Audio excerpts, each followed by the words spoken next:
दोस्तों, स्वागत है आप सभी का हमारे चैनल पर। दोस्तों, फिल्म मेहंदी लगा के रखना 3 और घातक जैसे फिल्मों में काम करने वाली हीरोइन सहर अफसा को तो आप सब जानते ही होंगे।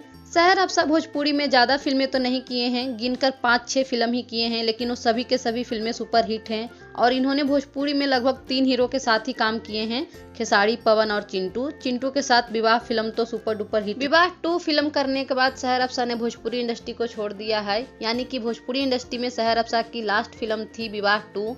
उसके बाद इन्होंने कोई भी भोजपुरी में सॉन्ग या फिल्म नहीं किए हैं। अरे माई हारा दिया दुभ पातर है, अरे माई हारा दिया। फिल्म लाइन को छोड़कर सहर अफसा अपनी पर्सनल लाइफ जी रही हैं। इन्होंने अपने लॉन्ग टाइम बॉयफ्रेंड से निकाह कर लिए हैं। जी हाँ, सहर अफसा 6 दिसंबर 2022 को निकाह कर लिए हैं। सहर अफसा के हस्बैंड का नाम है अजीज शेख। अजीज शेख और सहर अफसा काफी सालों से एक दूसरे को जानते थे और अपने परिवार के रजामंदी से इन्होंने निकाह कर लिए हैं। सहर अफसा ने अपनी निकाह में किसी भी हीरो, हीरोइन, डायरेक्टर, प्रोड्यूसर को नहीं बुलाई थी, किसी भी तमिल इंडस्ट्री या भोजपुरी इंडस्ट्री किसी को भी नहीं। इनके निकाह में सिर्फ इन दोनों के परिवार वाले ही थे। लेकिन हाँ, सहर अफसा ने अपनी निकाह में अपनी सहेली सना खान को जरूर बुलाई थी। सना खान भी एक एक्ट्रेस थी, पर अब वो भी फिल्मों को छोड़ दिए हैं। धोनी के सामने एगो लड़की के परिवार बर्बाद हो गई। उठा, जागा।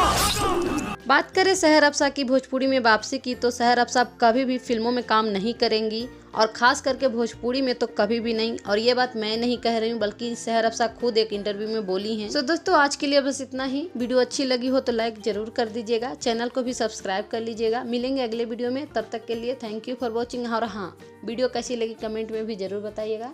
Thank you for watching, bye bye, take care. कि बकरियां भी गाना गाती हैं।